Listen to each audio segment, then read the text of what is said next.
monsieur, bonjour. Au programme du JT de ce jeudi 10 janvier, vente et défaut d'accord entre les parties, taxes sur les transactions financières et pour finir, notification du taux AT-MP dématérialisé. Et on ouvre ce JT avec une affaire de vente avec défaut d'accord entre les parties. Un propriétaire charge son notaire de trouver un acquéreur pour 2 parcelles de terrain. Le notaire échange des courriels avec une société intéressée. Finalement, l'opération n'a pas lieu. La société exige pourtant en justice que le propriétaire lui vende ses terrains. Elle estime que la vente était en réalité conclue. La preuve, selon elle, un projet de compromis de vente a été rédigé par le notaire. La société perd son procès. En fait, ce candidat acquéreur n'avait jamais reçu d'offre de vente ferme. Le notaire du vendeur l'avait simplement informé du prix demandé tout en précisant qu'il soumettrait la réponse écrite à son client. De plus, l'offre d'achat émise par l'acquéreur potentiel n'avait pas été acceptée. À réception de son accord sur le prix demandé, le notaire lui avait indiqué que le vendeur se réservait le droit d'examiner les conditions de son offre d'achat. Enfin, c'est à la demande du notaire de l'acquéreur que le notaire du vendeur avait établi un simple projet de promesse de vente non signé sans accord définitif du vendeur. Au regard de ces circonstances, le juge a conclu qu'il n'y a pas eu d'accord entre les parties sur la chose et sur le prix. Le propriétaire ne pouvait donc être forcé à céder les terrains.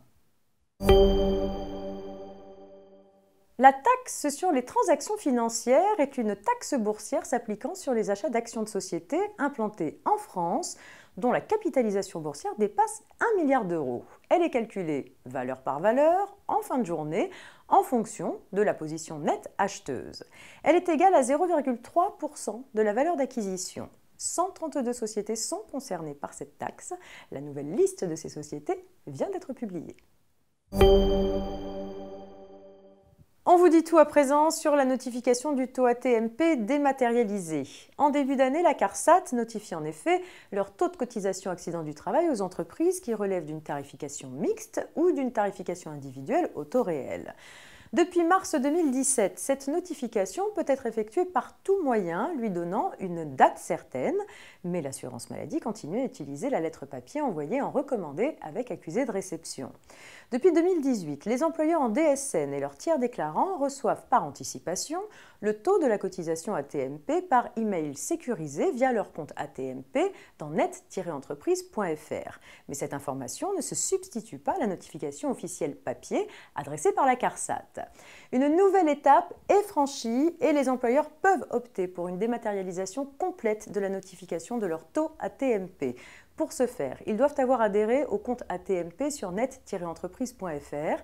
Il leur faut aussi signer une charte par laquelle ils s'engagent à ne plus recevoir leur taux de cotisation sous format papier mais par voie numérique. L'adhésion peut concerner l'ensemble de leurs établissements ou seulement certains d'entre eux.